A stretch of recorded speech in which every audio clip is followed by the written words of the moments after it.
of a sage or an artist,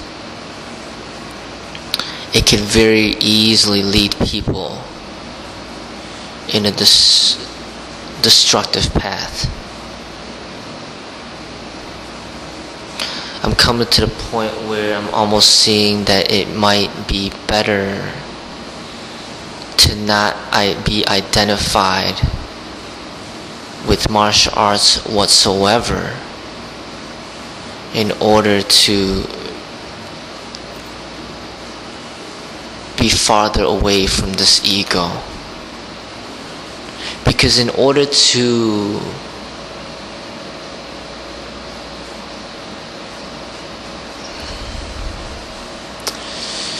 it's very difficult to have no ego when you are a practitioner of martial arts. Because in a sense, martial arts is the expression of violence, of combat techniques, is the ego.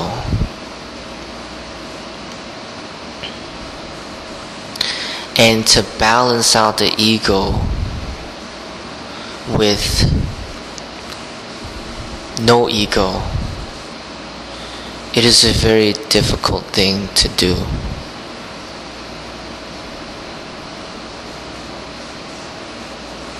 So someone like Bruce Lee utilized the ego to inspire many people, but the result could be something devastating for society, like MMA. It could be promoting more violence than peace. Someone like the creator, like a Bruce Lee, could actually be causing more harm to society than if he stayed unknown.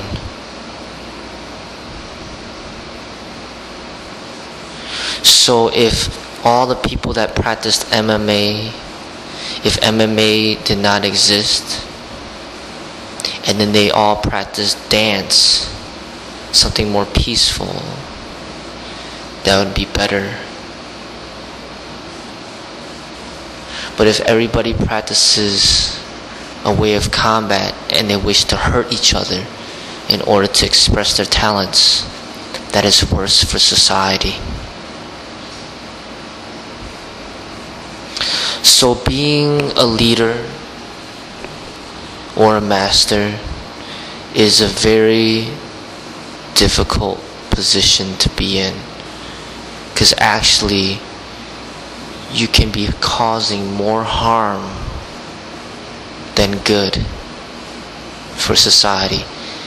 Thinking that you're spreading more positivity, you could actually be spreading more negativity. So it is a very dangerous thing to be a master or a leader, because you may think that you know the way, but you may not know, and you may be heading people towards worse.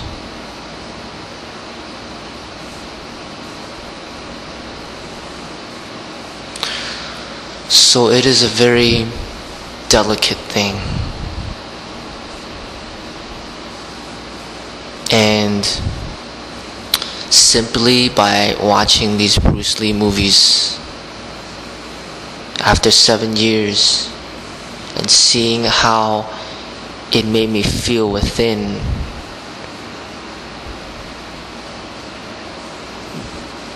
it really showed me something, and it made me come to a deep realization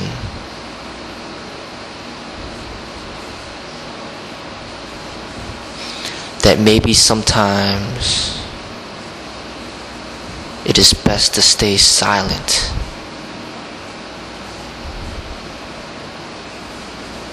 To not speak could have a better benefit for society.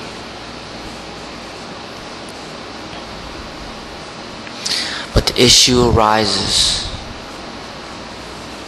that those that don't speak, that should speak, those that are truly wise but they do not speak, end up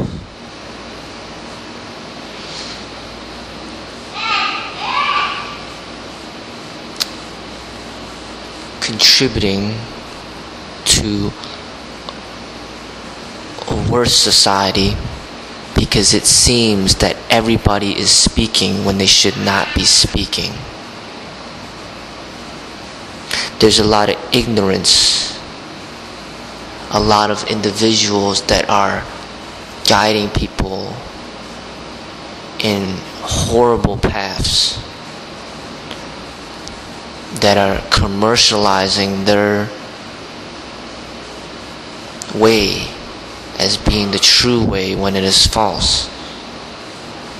And then you have a massive society heading towards the false, and nobody guiding the society towards the way, towards the truth. Because even the people that should be speaking are not speaking. So it can really go both ways.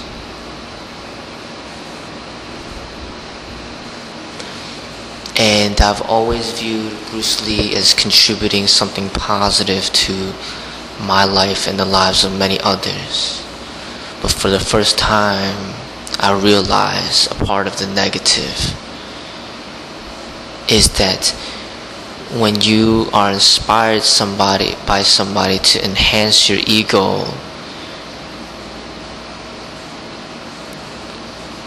it may not be a good thing. It may be best to allow the person to be himself, to not intensify the ego in any way, but to settle in more of a peaceful state. But I see Bruce Lee's way is not the most direct way. He used the martial art as a way to get attention, and once he grasped the attention, then he showed him the best way, the peaceful way. But it is hidden behind the philosophies that were not exposed until after his death. But you do not see it in the movies. You do not see it in his pictures. It is in his writings. It is hidden. Bruce Lee's way is not the most direct way. It is going through the ego in order to lessen the ego. That is not the direct way. The direct way is lessening the ego immediately and achieving enlightenment immediately. Not through years of training, but to do it immediately, an immediate experience. The direct masters are like a Buddha, are like a Osho, are like a J.Krishnamurti. Those are like the direct masters that will show you the direct way. A lot of Bruce Lee's teachings were inspired by J.Krishnamurti. A direct master like Lao-Tzu will show the direct way. Bruce Lee's way is not the direct way. Anything that involves the ego is not a direct way. It is not the best way.